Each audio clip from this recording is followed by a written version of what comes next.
Process pools in Python, using multiprocessing.pool, streamline concurrent execution by managing worker processes and distributing tasks efficiently.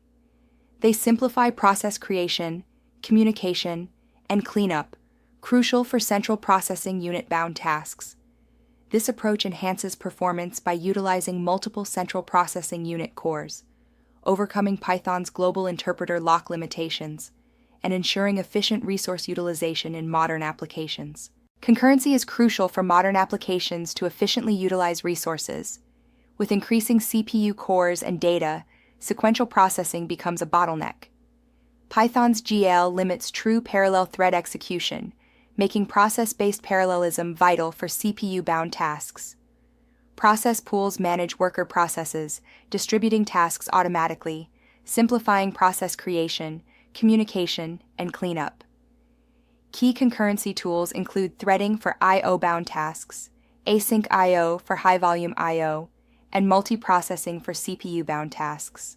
Python's Global Interpreter Lock, GIL, restricts thread execution to one at a time, simplifying memory management but limiting CPU-bound tasks to a single core. While threading is effective for I/O-bound operations, multiprocessing is essential for CPU-intensive tasks, as it bypasses the global interpreter lock by using separate processes with independent interpreters and memory spaces. Processes have separate memory spaces and independent Python interpreters, enabling true parallelism on multiple cores but with higher overhead. Threads share memory space, using a single interpreter, allowing concurrency but not parallelism due to the global interpreter lock. Processes are ideal for central processing unit-intensive tasks, while threads suit input-output operations with shared state. The multiprocessing pool class efficiently distributes tasks across multiple processes, maintaining a pool of workers to minimize overhead. It automatically balances the workload, utilizing available CPU cores without manual intervention. By using pool methods like map, tasks are processed concurrently, enhancing performance. This approach is ideal for CPU-bound tasks requiring parallel execution. Import the pool class from the multiprocessing module. Determine the optimal process count using os.cpu part count to match worker count to available cores. Initialize the pool with desired parameters. Submit tasks using methods like map, apply, or star map. Ensure resource cleanup by closing and joining the pool, or use context managers for automatic cleanup. The map method in multiprocessing applies a function to each element of an iterable in parallel, maintaining input order in the output. It automatically chunks data, distributing it to worker processes. This method blocks until all tasks complete. For performance, adjust the chunk size parameter to balance overhead and load distribution. Map blocks the main process until all tasks are complete, returning results in order. Ideal for straightforward parallel operations. In contrast, map async returns immediately with an async result object, allowing other tasks to proceed. Use get to retrieve results when needed, enabling concurrent work while tasks execute. Star map efficiently handles functions with multiple arguments by unpacking tuples from an iterable. For instance, calculate power, base, exponent can be parallelized using star map with data like 2, 3, 3, 2. This method processes each tuple, yielding results 8, 9, 16, 125, optimizing parallel execution for multi-parameter functions. Pool.apply executes a single function call synchronously, blocking until completion, which limits parallelism. In contrast, apply async submits tasks asynchronously, returning an async result object for later retrieval. This method allows dynamic task submission and is more flexible. For batch processing, map, or star map are generally more efficient and intuitive. Image processing pipelines benefit greatly from process pools. Each image, like resizing or filtering, is CPU intensive and can be processed independently. Using Python's multiprocessing and Python imaging library, we can efficiently generate thumbnails for hundreds of images in parallel, significantly reducing processing time. This approach optimizes resource usage and enhances performance in image-heavy applications. Analyzing log files in parallel significantly enhances performance. By using multiprocessing, we can independently process each log file to extract error counts and patterns. This approach reduces processing time from 45 minutes to just 7 minutes for 1,000 files, achieving a 6.4 times speedup. Efficient error pattern identification is crucial for timely anomaly detection.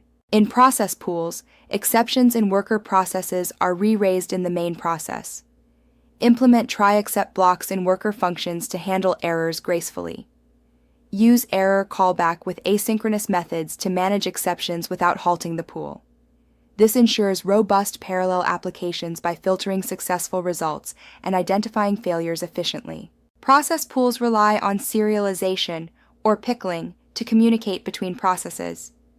This imposes constraints on data passed to worker functions. Built-in types, module-level functions, and most standard library objects work well. However, Lambda functions, nested functions, and open file handles fail. For Lambda-like behavior, use functools.partial or the Pathos library for better serialization. The if, name, main, guard is crucial for cross-platform multiprocessing. On Windows and Mac OS, child processes import the main module, risking infinite recursion without this guard. Linux uses fork, avoiding this issue, but always use the guard for compatibility.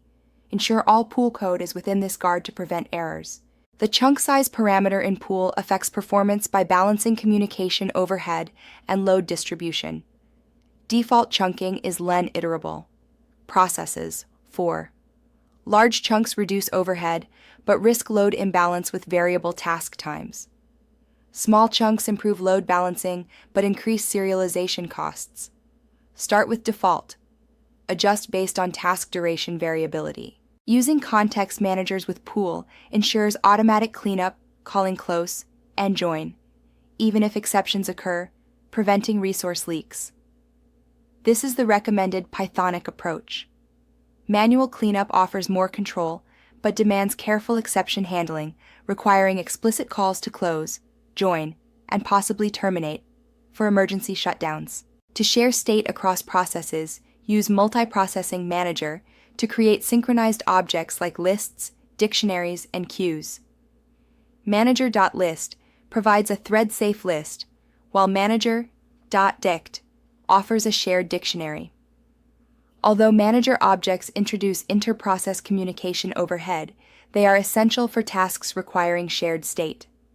For read-heavy workloads, consider using initializer functions for efficiency. Utilize the initializer and initargs parameters in pool to set up shared resources in worker processes. This approach is efficient for loading read-only data or configuring logging. By initializing resources like global config and global logger, each worker can process tasks with preloaded configurations, enhancing performance and avoiding repeated serialization of large objects. Process pools are inefficient for small, fast tasks due to overhead. For I/O-bound operations, prefer Asyncio or threading. Extensive shared state can negate benefits due to synchronization costs. In memory-constrained environments, process duplication may lead to swapping, reducing performance. Consider alternatives like threading or restructuring algorithms for better efficiency. Monitoring and debugging process pools is crucial for efficient parallel processing. Utilize TQDM for real-time progress tracking with pool.imap. To debug, test worker functions sequentially, disable parallelism with processes BOR1, and add logging with process IDs.